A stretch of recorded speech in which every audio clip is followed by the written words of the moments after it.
from the perspective of the two major concerns that was shown out in the survey, the first one was around healthcare worker shortages and then the second one was longer ED wait times. That's purely in your sweet spot. Can you tell us a little bit about what you're seeing in the system and how they're responding to address these particular two important issues?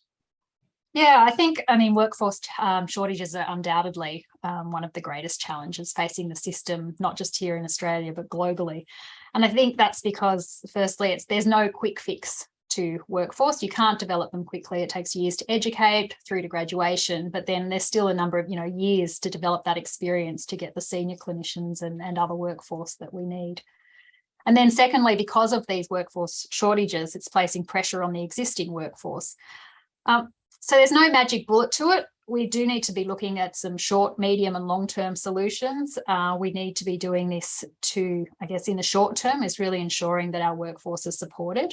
We need to be thinking really creatively about some of the solutions. And we're seeing some of these. I mean, COVID was a perfect example of some of these.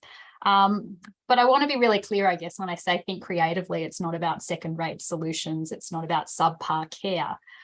Really focusing on what are the outcomes we're trying to achieve, what's that pathway of care that a patient's experiencing, and who has the skills to deliver that care where the person is.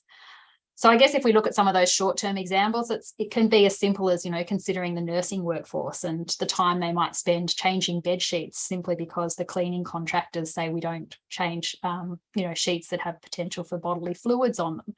A really sort of straightforward example could be that you increase the cleaning contractors so that you're freeing up the time of the nursing staff, protecting that value that you get from nurses that you don't get from them changing bed sheets. But then you could also look at some of the work, I guess quite a different example in New South Wales. We're seeing, them thinking about, well, we've got medical students who they have skills that develop throughout the course of their program. What are those skills and how can we use those? Employing them in medical assisted roles, which makes much more sense, instead of them going out and supplementing their income with hospitality or retail roles, is to actually use them in the workforce itself. And then I guess thinking longer term, it's really about the models of care and making sure we design those around the needs of patients to achieve the best outcomes. The wait times is a really great example and reflection, I guess, of the solution, because the solution is not sitting in the emergency department. The solutions are sitting much more before people actually reach the ED, potentially. How do we provide primary care? How are we providing aged care, health care to people in aged care?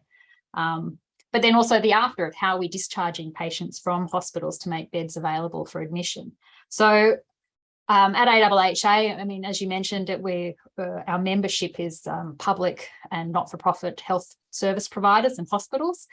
Really, we don't represent any one part of the system. It's very much about people who want to come together because they recognise that the solutions don't sit within themselves. They're the people who want to connect and think about that whole pathway. And we've been doing a lot of work around value-based healthcare to be thinking about care in those pathways and identifying not just what the services can be doing to connect up that care for people, but to be thinking about what are the policy levers that will help with that, and what are we going to do to ensure that care pathway does achieve those best outcomes.